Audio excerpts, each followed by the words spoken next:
এক নাম্বার আমানতু বিল্লাহ, আমি ঈমান আনলাম আল্লাহ তাআলার উপর। আমি ব্যাখ্যায় যাব না, শুধু মূল কথাগুলো বলতেছি। ওয়া মালাইকাতিহি, আমি ঈমান আনলাম তার ফেরেশতাগণের উপর। ওয়া কুতুবিহি, ঈমান আনলাম তার নাজিলকৃত কিতাবসমূহের উপর। ওয়া রুসুলিহি, ঈমান আনলাম রাসূলগণের উপর।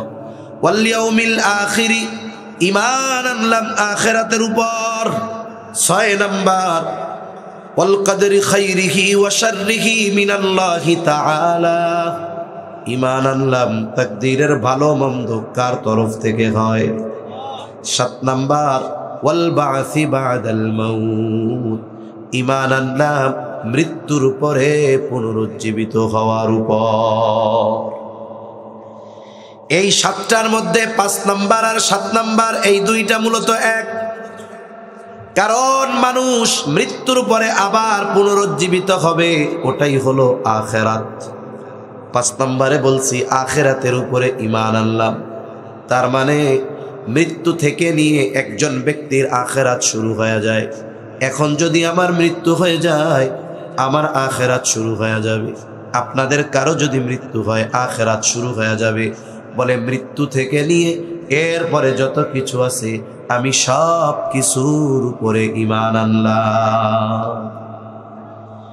তাহলে এই হিসাবে ঈমানের ভিত্তি কয়টা? আবার একটু জবান খুলে বলেন, আরো জোরে বলেন কয়টা? এর মধ্যে 5 নাম্বার ওয়াল ইয়াউমিল আখিরি, ঈমান আনলাম আখিরাতের উপর। আখিরাত সম্পৃক্ত সকল বিষয়ের উপরে ঈমান আনতে হবে। বলে আখিরাতের অন্যতম গুরুত্বপূর্ণ যেই পার্ট, গুরুত্বপূর্ণ যেই অধ্যায়, এটার নাম হলো কিয়ামত। কিয়ামত কখন হবে? সংগঠিত হবে। কিয়ামত কখন হবে? হাদিসের মধ্যে আসছে, তোমরা শুধু বলো কিয়ামত, কিয়ামত কখন হবে, কখন হবে। ব্যক্তির মৃত্যুর সাথে সাথে তার কিয়ামত শুরু হয়ে যায়। তবে এটা হলো ছোট কিয়ামত। তবে বড় কিয়ামত কখন হবে? যেই দিন আল্লাহর নির্দেশে ইসরাফিল আলাইহিস সালাম সিংহায় ফুৎকার দিবে, আকাশ খসে পড়বে, পাহাড়গুলো তুলোর ন্যায় উঠতে থাকবে, এই পৃথিবীতে কোনো প্রাণ অবশিষ্ট থাকবে না। এই যে কিয়ামত, সিংহায় ফুৎকার, এটা কখন হবে? এই সময়টা দুনিয়ার কোনো মানুষ বলতে পারে না। তবে কিয়ামতের উপরে যদি কেউ অস্বীকার করে, অবিশ্বাস রাখে, তাহলে তার ঈমান থাকবে না। কিয়ামত হলো পরকালের সবচাইতে গুরুত্বপূর্ণ একটি অংশ।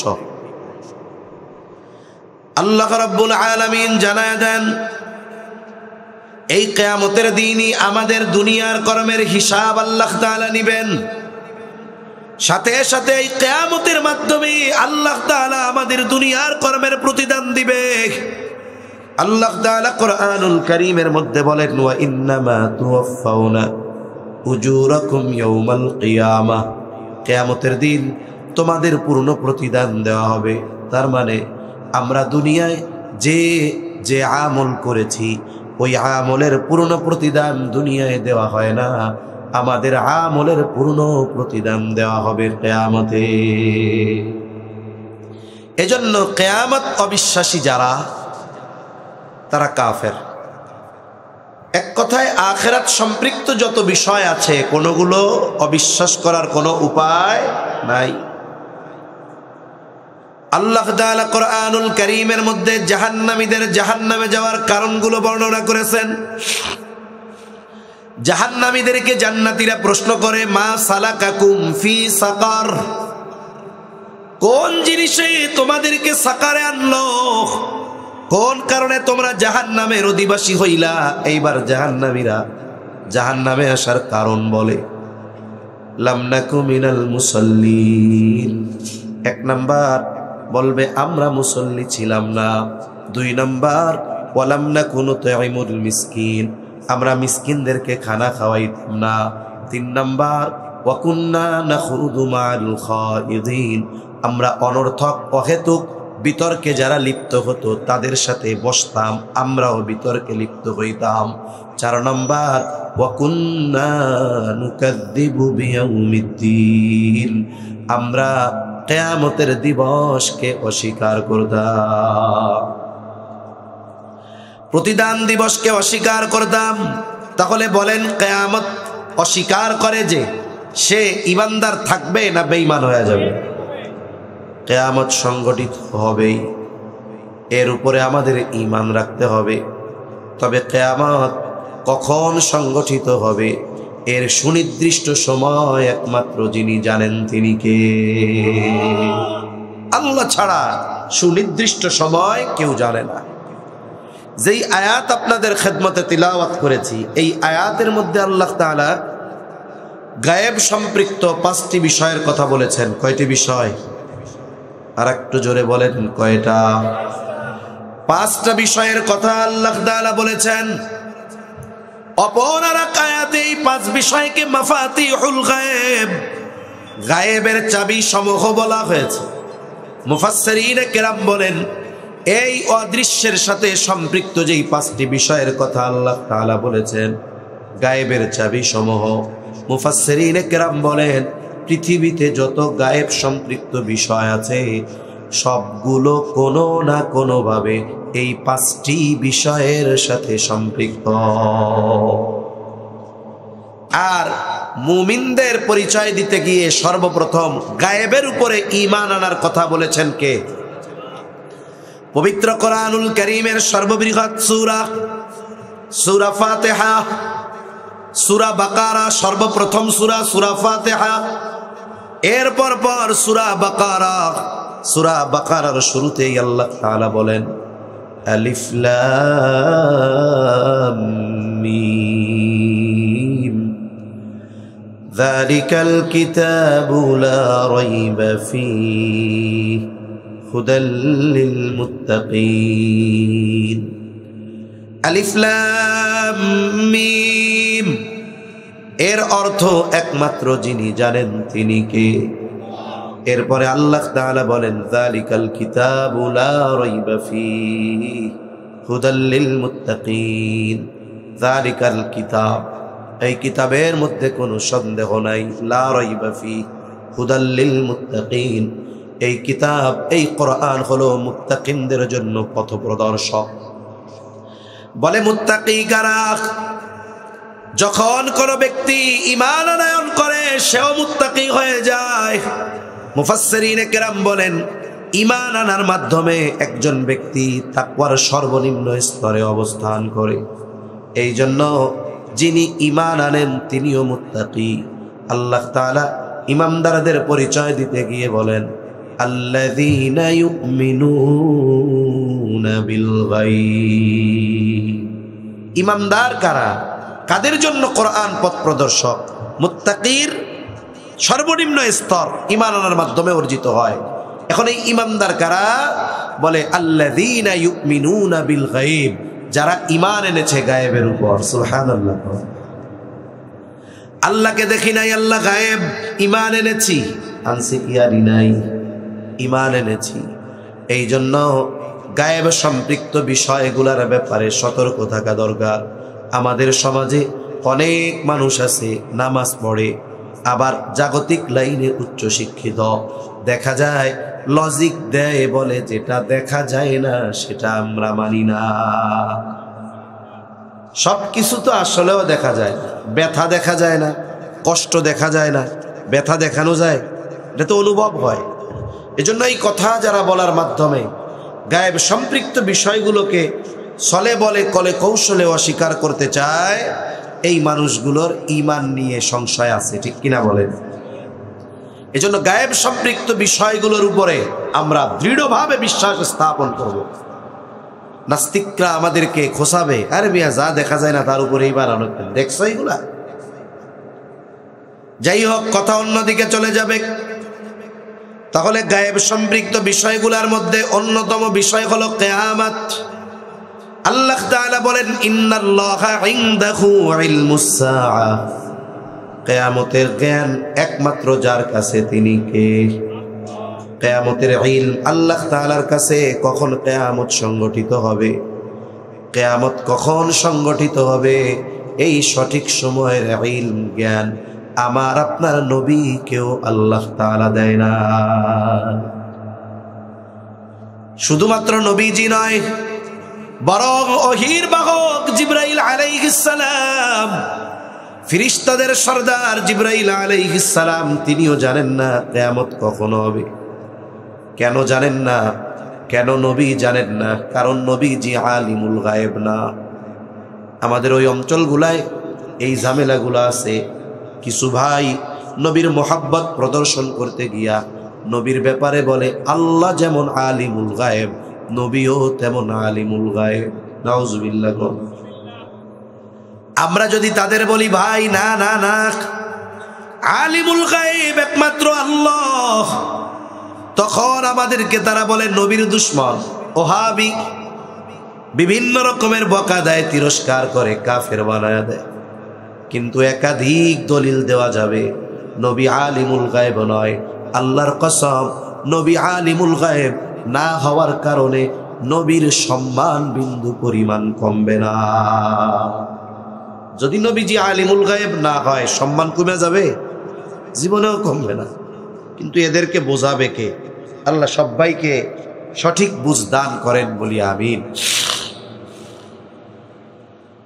হাদিসের মধ্যে, হাদিসের কিতাবগুলোর মধ্যে প্রসিদ্ধ একটা হাদিস আছে। হাদিসের নাম হলো হাদিস জিবরিল। ওই হাদিসের আরেক নাম হলো উম্মুস সুন্নাহ। লম্বা একটা হাদিস, হযরত ওমর রাদিয়াল্লাহু তাআলা আনহু থেকে বর্ণিত।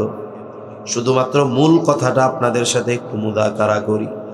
হাদিসে জিবরিল কেন নাম?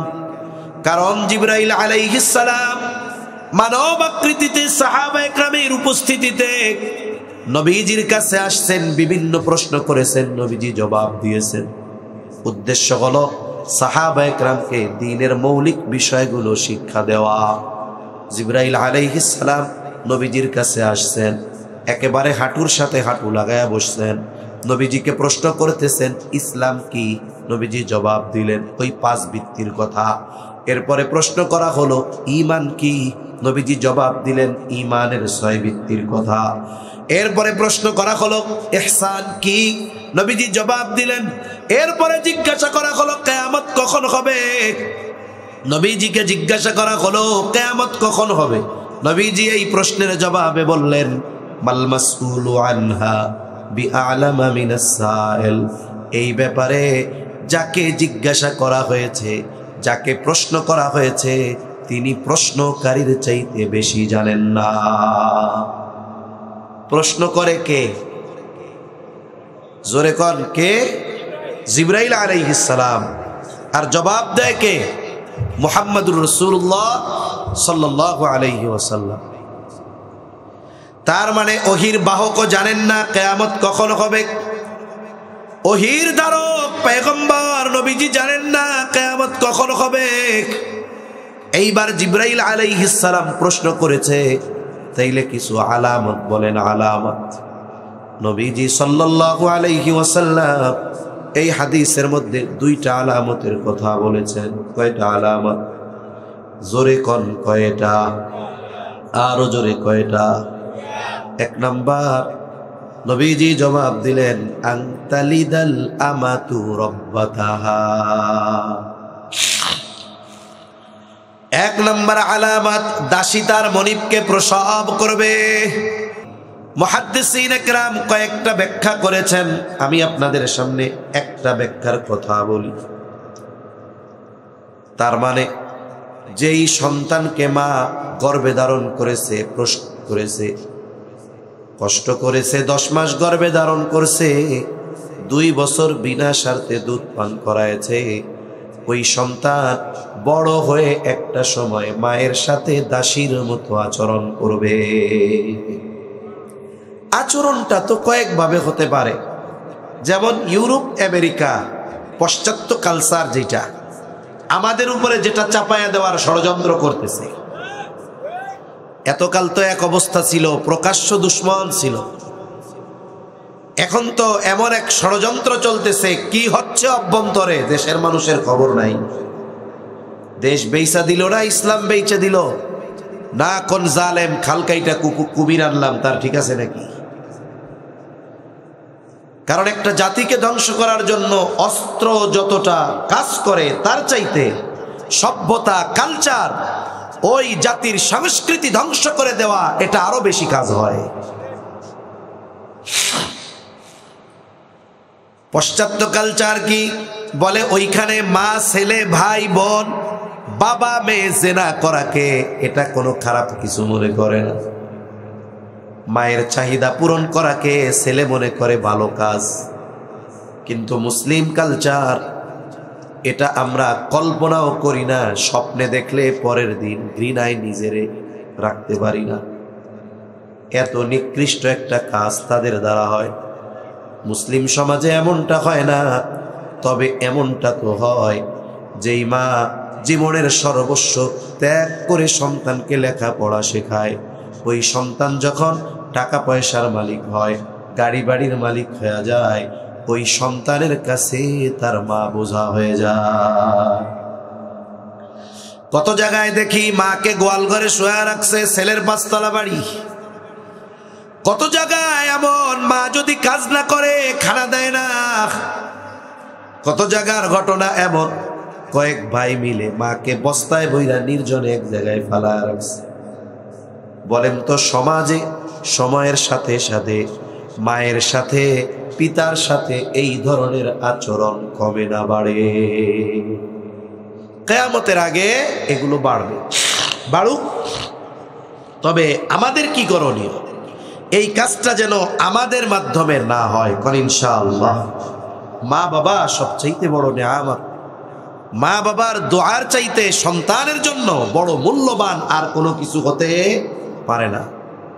আর মা বাবার সাথে যারা খারাপ আচরণ করে, নবীজি বলেন আল্লাহ তাআলা প্রত্যেকটা পাপের শাস্তি দেওয়ার ক্ষেত্রে বিলম্ব করেন। তার মানে দুনিয়ায় পাপ করছে, মূল শাস্তি দিবে আখেরাতে।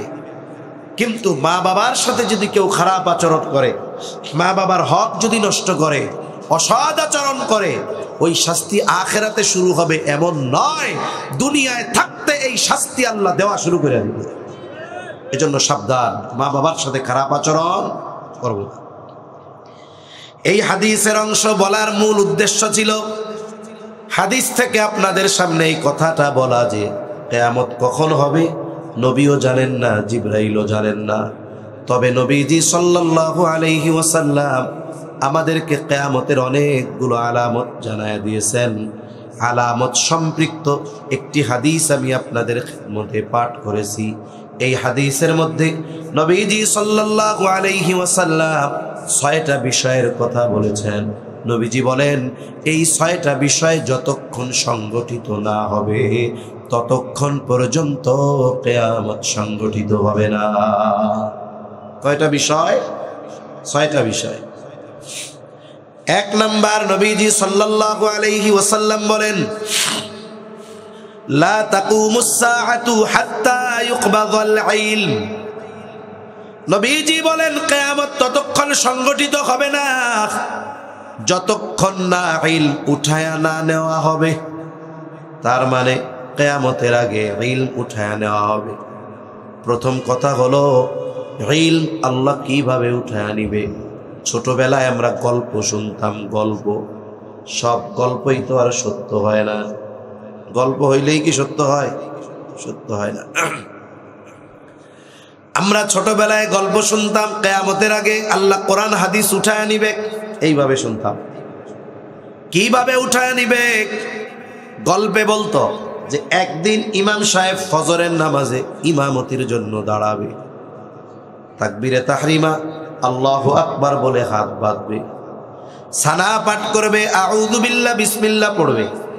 বলেন তো এরপরে ইমাম সাহেব কোন সূরা পড়ে? আরো জোরে কোন সূরা? সূরা ফাতিহা। কিন্তু অবস্থা এমন ইমাম সাহেব ঠায় দাঁড়ায় আছে, কিছু কয় না। ইমাম সাহেব যদি কেরাত ভুলে যায় অথবা নামাজে যদি ভুল হয়, ইমাম সাহেবকে পেছন থেকে মুসল্লিরা স্মরণ করায়া দেয়, রোজার মাসে তারাবি পড়া হয়। হাফেজ সাহেব একটানা পড়ে যায়, উনি খেয়াল করতে পারে না পৃষ্ঠা চলে গেছে আর এক জায়গায়, মুসাব্বা লাইগা 3 পারা থেকে 25 পারায় গেছে গা। উনি টের পায় না, কিন্তু পেছন থেকে হাফেজ সাহেব সতর্ক করে দেয়। অনেক সময় রুকু থেকে উইঠা দাঁড়াইছে, সব শেষ করছে, 1 রাকাত শেষ করে আবার দাঁড়াইছে, সূরা ফাতিহা শেষ করছে, পরের পৃষ্ঠার শুরু মনে করতে পারে না। যখন এই রকম মনে করতে পারে না, ভুলে যায়, পেছন থেকে মুক্তাদি স্মরণ করায়া দেয়।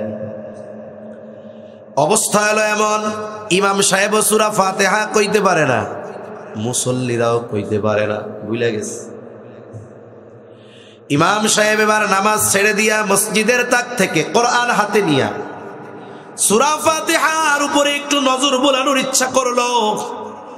কোরআনটা যখন খুলছে, তাকায় দেখে, হায় হায়, কোরআনের পাতাগুলোর মধ্যে কোনো লেখা নাই, সব লেখা উধাও হয়ে গেছে, গোটা কোরআনের পাতাগুলো সাদা হয়ে গেছে। ছোটবেলায় শুনতাম এইভাবে রাতের বেলা হঠাৎ করে আল্লাহ কোরআন হাদিসের লেখা উঠে আনিবে, এইভাবে ইলম উঠে যাবে, কিন্তু বাস্তবতা এমন নয়। ইলম কিভাবে আল্লাহ উঠে আনিবেন নবীজি সেটা জানায় দিয়েছে। ইলম আল্লাহ কিভাবে উঠাবে, এই চা থাকলে একটু চা দিই যদি থাকে, চিনি ছাড়া রং চা। ইলম আল্লাহ কিভাবে উঠায় নিবেন নবীজি জানায় দিয়েছেন। রাসূল আকরাম সাল্লাল্লাহু আলাইহি ওয়াসাল্লাম বলেন, ইন্নাল্লাহা লা ইয়াকবিদুল ইলমা, আল্লাহ তাআলা ইলম উঠায় নিবেন না, ইনতিজাআন ইয়ানতাজিউহু মিনাল ইবাদ, আল্লাহ তাআলা তার বান্দা, আরেক বর্ণনায় আসছে নাস, মানুষ, আল্লাহ তাআলা তার বান্দাদের অন্তর থেকে একত্রে ইলম আল্লাহ উঠায়া নিবেন না। তবে কেমনে আল্লাহ ইলম উঠায়া নিবেন? নবীজি বলেন, ওয়ালাকি ইয়াকবিদুল ইলমা বিকবদিল উলামা, বরং আল্লাহ তাআলা আলেমদেরকে উঠায় নেওয়ার মাধ্যমে ইলম উঠায়া নিবে। কোরআন থাকবে, লেখা থাকবে, সব থাকবে, কিন্তু ওই কোরআন হাদিস বোঝার আর পূর্ণ আমল করার মানুষ থাকবে না। রাসূলুল্লাহ সাল্লাল্লাহু আলাইহি ওয়াসাল্লাম এক হাদিসের মধ্যে বলেন, ইউশিকু আইয়াতিয়া আলান নাসি জামান লা ইয়াবকা মিনাল ইসলাম ইল্লা ইসমুহু ওয়া লা ইয়াবকা মিনাল কুরআন ইল্লা রাসমুহু। নবীজি বলেন, অচিরেই এমন এক জামানা আসবে, যেই জামানায় ইসলাম শুধু নামে মাত্র থাকবে। ইসলাম নামে মাত্র থাকবে, প্রকৃতপক্ষে ইসলাম কারো মধ্যে থাকবে না। সংখ্যা হবে লাখ লাখ কোটি কোটি। আমরা অনেক সময় হিসাব করি যে পৃথিবীতে 250 কোটি মুসলমান, সময়ের সাথে সাথে সংখ্যা বাড়তেছে। আমরা চিন্তা করি আমাদের দেশে 92, 93, কেউ বলে 95% মুসলমান। বলি, মুসলমানের সংখ্যা এত, সংখ্যা আছে ঠিক, কিন্তু মাগার পরিপূর্ণ ইসলাম আমাদের মধ্যে নাই। ইসলামের অন্যান্য হুকুম আহকাম রাখেন একদিকে, বলেন তো জবান খুলে, ঈমানের পরে সবচাইতে গুরুত্বপূর্ণ ইবাদতের নাম কি? জোরে কোন, আরো জোরে বলেন কি? নামাজ। নামাজ কি বছরে একদিন না সপ্তাহে একদিন? হ্যাঁ, প্রতিদিন কয়বার? আরো জোরে কোন কয়বার? প্রতিদিন 5 ওয়াক্ত নামাজ ফরজ করছে কে? আল্লাহ ফরজ করছে। বাংলাদেশের সমীকরণ 3.5 লক্ষের উপরে মসজিদ। জুমার দিন সব মসজিদগুলো ভরপুর। ঢাকা শহরে 6 তলা, 7 তলা, 8 তলা মসজিদ, এক এক তলায় 20টা কইরা কাতার, সব ভরপুর। মসজিদ ভরে গেছে, মসজিদের সামনে আরো ওই রকম 2 মসজিদের সমপরিমাণ লোক। মহল্লার মধ্যে মসজিদ, মসজিদ ভরে গেছে, 2 মসজিদের মানুষ মসজিদের বাহিরে নামাজের জন্য দাঁড়াইছে। এত ভিড়, এরপরেও সমীকরণ হলো বাংলাদেশের 50% মুসলমান যারা জুম্মার নামাজ আদায় করে না। 50% প্রায় এরা জুম্মাও পড়ে না। 50% পড়ে, এর ঠেলায় 3.5 লক্ষ মসজিদ উতরাইয়া আরো বাইরে 3 মসজিদের সমান লোক। ঠিক ওই মসজিদ 6 তলা মসজিদ, 6 তলা ভরপুর, বাইরে 12 তলার লোক। ওই দিন আসরের নামাজের সময়, জুমার দিন ভরপুর, জুমার দিন আসরের নামাজের সময় ওই মহল্লার ওই 6 তলা মসজিদের 6 কাতারও পড়ে না। ঠিক কিনা বলেন? এবার হিসাব করেন মুসল্লি কয়জন? হিসাব শুধু মাগরিব দিয়া হবে না। মুসল্লি কয়জন? হিসাব শুধু এশা দিয়া হবে না। প্রকৃত মুসল্লির হিসাবের সময়টা হলো ফজর। এখন যদি ফজরের নামাজের হিসাব করি, বলে গোটা বাংলাদেশে যত মুসলমান আছে এর মধ্যে সর্বোচ্চ 7 থেকে 8% মানুষ ফজরের নামাজ পড়ে। এর মধ্যে দেখা যাবে 5 থেকে 6% হলো মাদ্রাসার ছাত্ররা, বাকি 2% সাধারণ মানুষ। একটু চিন্তা কইরা দেখেন, ঈমানের পরে সবচাইতে গুরুত্বপূর্ণ ইবাদত নামাজ, ইসলামের অন্যতম ভিত্তি এই নামাজ, এটাই আমরা ঠিকমতো আদায় করি না। আর পরিপূর্ণ ইসলাম আমাদের মাধ্যমে কেমনে মানা হবে? এখন যদি হিসাব করি, কি ব্যক্তিগত জীবনে ইসলাম নাই, পারিবারিক জীবনে ইসলাম নাই, সামাজিক জীবনে ইসলাম নাই, রাজনৈতিক জীবনে ইসলাম নাই, রাষ্ট্রীয় জীবনে ইসলাম নাই, কোনো জায়গায় ইসলাম নাই। আরে ভাই, আপনি ভাদুরিয়ার মুসলমান, আপনি ছোট্ট একটা চাকরি করেন, ব্যবসা করেন, আল্লাহ আপনারে জিজ্ঞাসা করবে না কিয়ামতের দিন, কেন তুমি রাষ্ট্রীয়ভাবে ইসলাম প্রতিষ্ঠা করলা না? বলে ওই প্রশ্ন করার আগে প্রথম প্রশ্ন হবে, তুমি কতটুকু ইসলাম মেনেছ? আমি পরিপূর্ণ ইসলামের মধ্যে আসলাম কিনা? আমি যদি আসি, আমার পরিবার আসবে, এরপরে আমার সামাজিকভাবে ইসলাম প্রতিষ্ঠা সহজ হবে। আস্তে আস্তে একটা সময় সবাই যখন, সব সমাজের মানুষ যখন, সব পরিবারের মানুষ যখন পরিপূর্ণ ইসলাম মানবে, এই দুনিয়ায় ইসলাম প্রতিষ্ঠার ক্ষেত্রে কেউ বাধা হতে পারবে না। আপনার কি মনে হয় ইসলাম প্রতিষ্ঠার ক্ষেত্রে বড় বাধা ইউরোপ আমেরিকা? না না, এর চাইতে বড় বাধা আমরা নিজেরা ইসলাম প্রতিষ্ঠায় বড় বাধা। সেজন্য ব্যক্তিগত জীবনে আগে প্র্যাকটিসিং মুসলমান হওয়া দরকার। এটাই তো আমাদের মধ্যে নাই। আমাদের 3.5 হাত বডিটি যদি ইসলাম ফিটিং না করতে পারি, আমার দ্বারা রাষ্ট্রীয়ভাবে ইসলাম ফিটিং কিভাবে হবে? আমাদের অনেকের উসুল এইটা, নিয়ম এইটা, মনে করি যে আমরা যদি রাষ্ট্রীয়ভাবে ক্ষমতা পেয়ে যাই, ইসলাম প্রতিষ্ঠা করে ফেলব। গতকাল আমাদের ধর্ম উপদেষ্টার একটা বক্তব্য ভাইরাল হয়েছে। আলোচনা সমালোচনা থাকবে, তবে ওটা বাস্তবতা। উনি বলেছেন যে আমাদের গোটা রাষ্ট্র ব্যবস্থা 100% সেকুলার রাষ্ট্র ব্যবস্থা। এখানে যদি একজন শাইখুল হাদিসকে, একজন হাকিমুন নফসকে, তাকেও যদি এনে স্বরাষ্ট্র মন্ত্রণালয়ের দায়িত্ব দেওয়া হয়, তাকে মদের লাইসেন্স দেওয়ার ওই পেপারে সাইন করতে হবে। উপায় নাই, কারণ সিস্টেম এরকম। এখন সিস্টেম পরিবর্তনের শুরু তো আমাদের থেকে দরকার ছিল, আমরা করতে পারতেছি না, নিজেরা পরিবর্তন করতে পারতেছি না। এটা আমাদের জন্য বড় দুঃখের। এজন্য আমরা অনেক সময় মনে করি যে আমি যখন ক্ষমতায় যাব সব পাল্টায় ফেলতে পারবো। এটা যতটুকু মনে করি তার চাইতে বেশি কঠিন। ঠিক কিনা বলেন? আমি যদি একটা এক্সাম্পল দেই আপনাদের, এই পৃথিবীতে বর্তমান সময়ে শরিয়াতে ইসলামের আলোকে রাষ্ট্র পরিচালনার ক্ষেত্রে সর্বোচ্চ প্রচেষ্টা যেই দেশ করে, সেই দেশের নাম ইমারতে ইসলামিয়া আফগানিস্তান। কি মনে হয় ভোট দিয়া সুন্দর মতো এই সুযোগ পাইছে নাকি? গোটা পৃথিবীর সর্বোচ্চ পরাশক্তির বিরুদ্ধে 20 বছর লড়াই করা লাগছে। যারা বিশ্লেষক এনারা বলেন, তারা যখন ন্যাটোর বিরুদ্ধে তারা যখন যুদ্ধ পরিচালনা করতেছে, ওই সময় এদের পক্ষে ওই দেশের মানুষের অবস্থান ছিল 95%।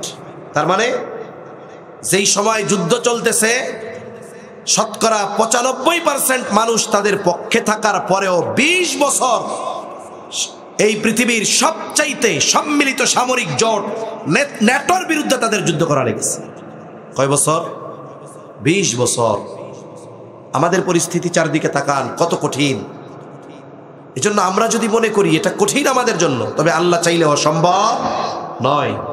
তবে ক্ষমতা দেওয়ার শর্ত তো আল্লাহ একটা কোরআনে দিয়ে রাখছে। কি শর্ত? আল্লাহ তাআলা বলেন, ওয়া'আদাল্লাহুল্লাযীনা আমানু মিনকুম ওয়া আমিলুস সালিহাতি লা ইস্তাখলিফান্নাহুম ফিল আরদি কামা ইস্তাখলাফাল্লাযীনা মিন ক্বাবলিহিম। আল্লাহ তাআলার ওয়াদা, ঈমান আনতে হবে, সাথে সাথে নেক আমল করতে হবে। এই গুণ যারা পরিপূর্ণ অর্জন করবে তাদের ব্যাপারে আল্লাহর ওয়াদা, লা ইস্তাখলিফান্নাহুম ফিল আরদ, এই পৃথিবীর খেলাফত পরিচালনার দায়িত্ব তাদের দেওয়া হবে। কামা ইস্তাখলাফাল্লাযীনা মিন ক্বাবলিহিম, অতীতে যারা ঈমান আনার কারণে, নেক আমলের কারণে এই পৃথিবী পরিচালনার ক্ষমতা যাদের দেওয়া হয়েছিল, ওই তাদের মতো আমরাও যদি ঈমান আনি, নেক আমল করি, অর্থাৎ পরিপূর্ণ ইসলামের উপরে প্রতিষ্ঠিত হয়ে যায়, আমাদেরকেও এই পৃথিবী পরিচালনার জিম্মাদারি দিবেন কে? এটা আল্লাহর পক্ষ থেকে ক্ষমতা পাওয়ার শর্ত। যদি আল্লাহর পক্ষ থেকে পেতে হয়, এই শর্ত দিছেন কে? এজন্য মনে রাখতে হবে, রাগ হবেন না। গণতান্ত্রিক সিস্টেম দিয়ে কিছু ভালো কাজ হতে পারে, এটা আমিও মানি। আল্লাহর কসম, ইসলাম প্রতিষ্ঠা হতে পারে না, সিস্টেম দিয়ে ইসলাম প্রতিষ্ঠা হবে না, এটা 100% কথা, লিখে রাখতে পারে। অনেক ভাই রাগ হবে যে মৌলবী কয় কি, কোত্থেকে আইছে, লেখা রাখেন, চ্যালেঞ্জ দিয়ে গেলাম। ইসলাম প্রতিষ্ঠার জন্য গণতান্ত্রিক সিস্টেমে ইসলাম প্রতিষ্ঠা করা যাবে না, ইসলাম প্রদর্শিত সিস্টেম অবলম্বন করে ইসলাম প্রতিষ্ঠা করতে হবে, এটা মনে রাখতে হবে আমাদের। আল্লাহ বুঝবার তৌফিক দান করেন। এক কথা থেকে অন্যদিকে চলে গেলাম যে কিয়ামতের আগে অচিরেই এমন এক জামানা আসবে, ইসলাম শুধু নামে থাকবে। মুসলমান দাবি করব নিজেকে, কিন্তু মুসলমানিত্ব থাকবে না। ওয়ালা ইয়াবকা মিনাল কুরআন ইল্লা রাসমুহু, কোরআন শুধু লেখায় থাকবে, বাস্তবে কোরআন থাকবে না। আজ থেকে 20, 25, 30 বছর আগেও কোরআনের পাতাগুলো এত ঝকঝকে ছিল না, ছাপাগুলো, লেখাগুলো এত স্পষ্ট ছিল না। এখন তো বাজারে অনেক কোরআন পাওয়া যায়, কত শক্ত, সুন্দর, মজবুত বাইন্ডিং, কত সুন্দর তার পৃষ্ঠাগুলো, ওয়াটারপ্রুফ, পানিতেও ভিজে না। লেখাগুলো কয়েক কালারের লেখা, দেখলেই মনে চায় একটু ধইরা দেখি, এত সুন্দর লেখা। কিন্তু বলেন তো, এই যে কোরআনের ছাপা উন্নত হলো, লেখা উন্নত হলো, ফ্রন্টগুলো সুন্দর হলো, বাইন্ডিংগুলো আরো ভালো হলো, কিন্তু সময়ের সাথে সাথে এইগুলার উন্নতি হয়েছে ঠিক, কিন্তু কোরআনের আমল আর তিলাওয়াতের উন্নতি হয়েছে নাকি? হয় নাই। কোরআনের আমলের কথা এক পাশে রাখেন, তিলাওয়াত সময়ের সাথে সাথে কমছে না বাড়ছে? হ্যাঁ, কোন তো বাড়ছে না কমছে? কমছে। একটা সময় ফজরের নামাজের পর যখন হাঁটতে বের হওয়া হতো, প্রত্যেকটা ঘরের থেকে কোরআন তিলাওয়াতের গুনগুন আওয়াজ আসতো। মহিলারা নিচু স্বরে তিলাওয়াত করতো, বাড়ির পুরুষেরা উচ্চ স্বরে তিলাওয়াত করতো। বলে কোরআনের উপরে আমল তো বহুদূর, সময়ের সাথে সাথে কোরআন তিলাওয়াতের মাত্রাও আস্তে আস্তে কমতেছে। অনেক বাইরে যদি জিজ্ঞাসা করি, যদি সত্য কথা বলে, জবাব হবে এইটা যে বছর 2টা পার হইছে, কোরআন শরীফ মেইল্লাও দেই নাই। এরকম অনেক আল্লাহর বান্দা আছে না নাই? বাস্তবেই আছে, খুলে দেখে নাই। অনেক জায়গায় তো এমন আছে মুসলমান ঘরে কোরআনটা পর্যন্ত নাই, অনেকের কোরআন আছে তিলাওয়াত নাই, অনেকের ঘরে কোরআন আছে উই পোকা খেয়ে ফেলছে, ইঁদুরে কেটে ফেলছে, এরপরে মসজিদে হুজুরের কাছে দিয়া গেছে, হুজুর ঘরের মধ্যে কোরআন ছিল, ইঁদুরে কাটছে, পড়তে তো পারি না, এখন কই ফালামু আপনি ফালান, এমনিই পড়ি নাই ইঁদুরে কাটছে এক গুনাহগার, আবার কই ফালাইয়া গুনাহগার হমু ঠিক আছে নাকি? ফালান হুজুর আপনি কোন তো আছে না নাই? তাহলে কি হলো? নবীজির এই কথা অচিরেই এমন এক জামানা আসবে, ইসলাম নামে থাকবে, কোরআন লেখায় থাকবে, বাস্তবে ইসলাম থাকবে না, বাস্তবে মানুষের জীবনে কোরআন থাকবে না। নবীজি বলেন মসজিদগুলো খুব চাকচিক্যময় হবে, তবে মসজিদ খোলা হবে হেদায়েত শূন্য। মানুষেরা জাহেলদেরকে নেতা হিসাবে গ্রহণ করবে, তাদের কাছে ফতোয়া জানতে চাইবে, ওই জাহেল ফতোয়া দিবে, যে ফতোয়া অনুসরণ করবে সে যেমন গোমরাহ হবে, যে ফতোয়া দিবে সেও গোমরাহ হবে। তাহলে আমার হাদিসের দিকে চলে যাই। নবীজি বলেন ততক্ষণ পর্যন্ত কিয়ামত সংগঠিত হবে না যতক্ষণ না ইলম উঠিয়ে না নেওয়া হবে।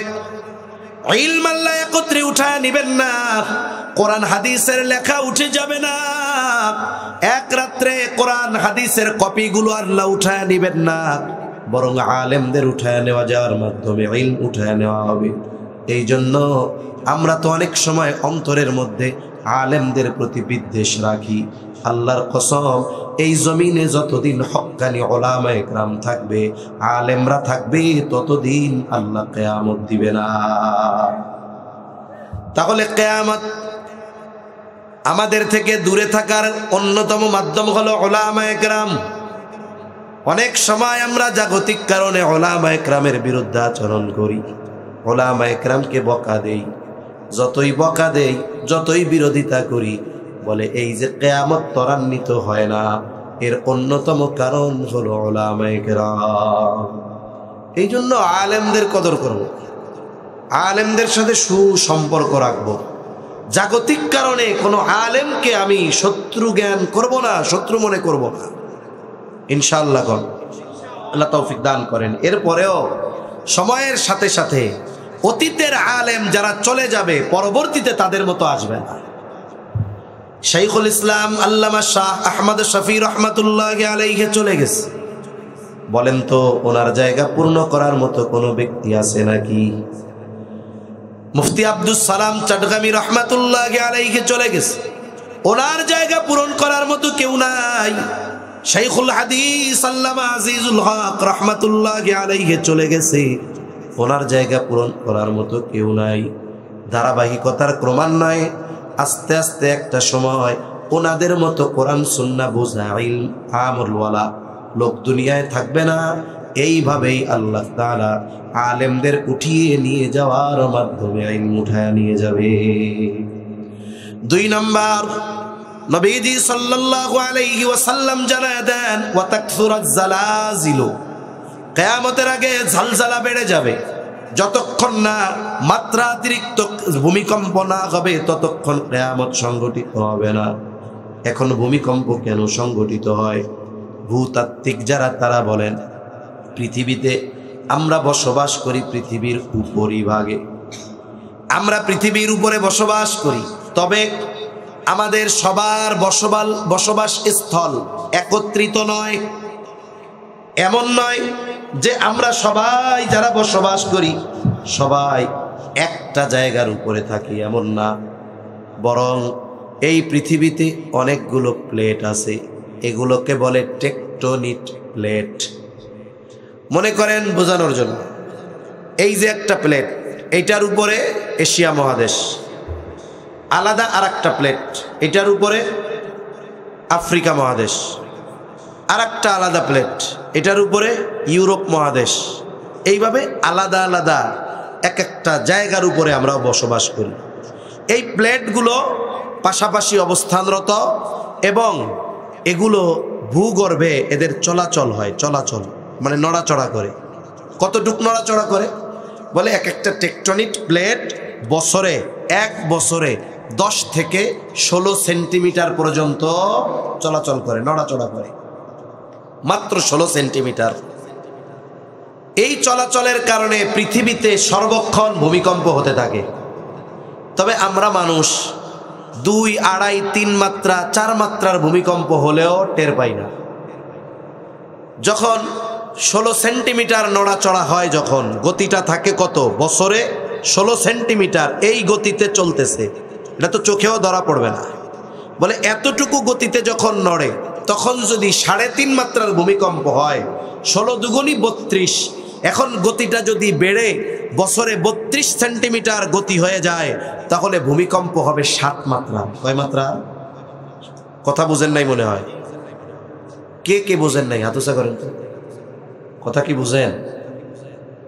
বুঝছেন তো না ঘুম আসতেছে? আরে ইনশাল্লাহ তো ভবিষ্যতে বুঝবেন। এখন কইতেছি, এখন না বুঝলে হবে? আচ্ছা, তাহলে যদি প্রতি বছরে গতি থাকে 16 সেন্টিমিটার, কোন সময় যদি ওই গতি বেড়ে 32 সেন্টিমিটার হয়, তাহলে 16 সেন্টিমিটারে যদি 3.5 মাত্রার ভূমিকম্প হয়, এর দ্বিগুণ 32 সেন্টিমিটারে ভূমিকম্প হবে কয় মাত্রার? 7 মাত্রার। 7 মাত্রার ভূমিকম্প যখন হয় তখন কি হয় জানেন? তুরস্কে ভূমিকম্প হয়েছে, উঁচু উঁচু অট্টালিকাগুলো মুহূর্তের মধ্যে তছনছ হয়ে গেছে। আফগানিস্তানে হয়েছে, মুহূর্তের ভিতরে তছনছ হয়েছে। বেশ কয়েক বছর আগে জাপানে হয়েছে, তছনছ হয়ে গেছে। এই যে কিছুদিন আগে থাইল্যান্ড মায়ানমার সীমান্তে ভূমিকম্প, সর্বাধুনিক প্রযুক্তি ব্যবহার করে নির্মাণ করা উঁচু উঁচু বিল্ডিং গুলো কেমন যেন এইরকম বাতাসের সাথে নড়তেছে। কিয়ামতের আগে এই ধরনের বড় বড় ভূমিকম্প আরো বেড়ে যাবে।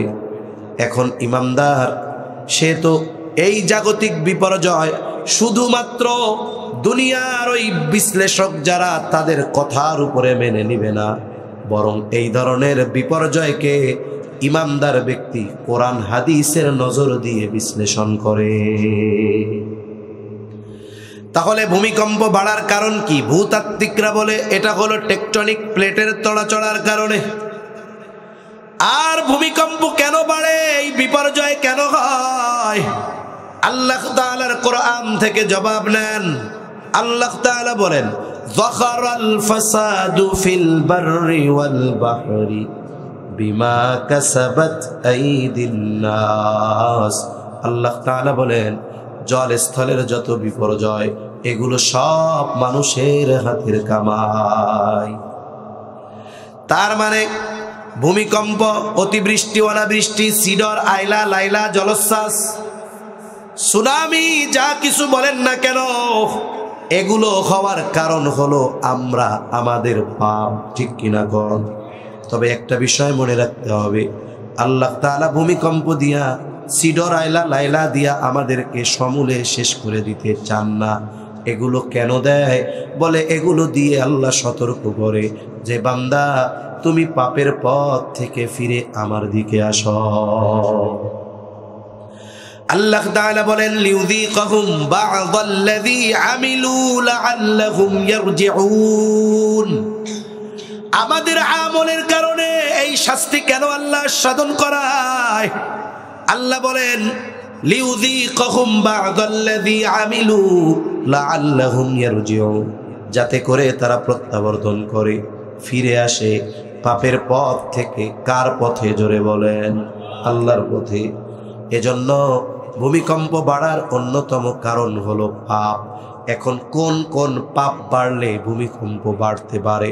নবীজির অনেক হাদিসের মধ্যে জানায়া দিয়েছেন, ভূমিকম্প বাড়ার, ভূমিধসের অন্যতম কারণ সমাজে যখন পাপাচার অনাচার বেড়ে যায়, যখন ওজনে কম দেওয়া বেড়ে যায়, জুলুম বেড়ে যায়, মদপান বেড়ে যায়, অশ্লীলতা, বেহায়াপনা, নিত্য বেড়ে যায়, সমাজে যখন এইগুলা বাড়ে তখন ভূমিকম্প বেড়ে যায়। আগের চাইতে ভূমিকম্প বাড়ছে কেন? বলে